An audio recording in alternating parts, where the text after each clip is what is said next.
بسم اللہ الرحمن الرحیم۔ حضرات گرامی، ہندوستان کے مختلف شہروں سے ایسی خبریں آپ سن رہے ہیں اور دیکھ رہے ہیں کہ اجتماعی آبروریزی ہو رہی ہے۔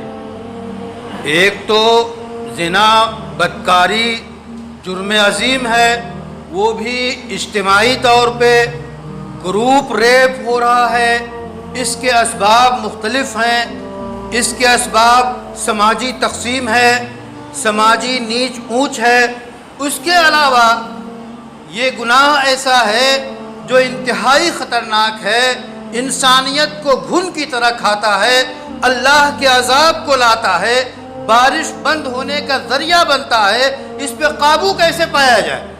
مختلف صدائیں ہیں کہ ان تمام مجرموں کو جو ہے پھانسی پہ چڑھا دیا جائے اور یہ کیا جائے، وہ کیا جائے۔ آپ جیسے اس جیسے ملک میں بھی ایسی صدائیں اٹھ رہی ہیں۔ قرآن کیا کہتا ہے؟ وَلَا تَقْرَبُوا الزِّنَا، زنا کے پاس بھی نہ پھٹکو۔ زنا کرنا تو دور کی بات ہے، وہ تو جرم عظیم ہے۔ زنا کے پاس بھی نہ جاؤ۔ پاس جانے کا مطلب حدیث میں آتا ہے زنا العین النظر، آنکھ کا زنا جو ہے اجنبی بچی، اجنبی لڑکی یا عورت کو دیکھنا ہے۔ ہاتھ کا زنا جو ہے چھونا ہے۔ پاؤں کا زنا جو ہے اجنبی عورت طرف جانا ہے۔ کان کا زنا جو ہے اجنبی عورت کی بے وجہ باتیں، بے مقصد کی باتیں سننا ہے۔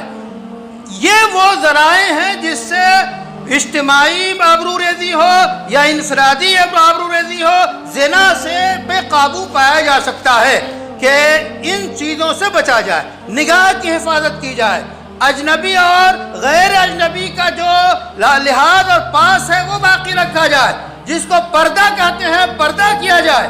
نیم عریاں بچیاں جب بازاروں میں ٹہلیں گی، جب تقریبات میں اکٹھا ہوں گی، جب خوشی اور غمی کے مواقع پہ ایک ساتھ ہوں گی، جب کالج اور اسکولوں میں باقاعدہ وہ ایک ساتھ ہوں گی، تو یہ جو ملاپ ہے اور ملنا جلنا ہے، اس سے جو ہے زنا عام ہوتا ہے۔ اگر معاشرے کو، سماج کو پاکیزہ رکھنا ہے تو پردے کا رواج، اسلامی تعلیمات کا رواج، انسانی اقدار کا رواج دینا ضروری ہے۔ ہم اس پہ قابو پائیں گے تو اس طرح کے بڑے گناہ رکیں گے۔ اللہ سے دعا ہے کہ ہمیں عفت اور ایسی زندگی عطا فرما جو برائیوں سے پاک ہو۔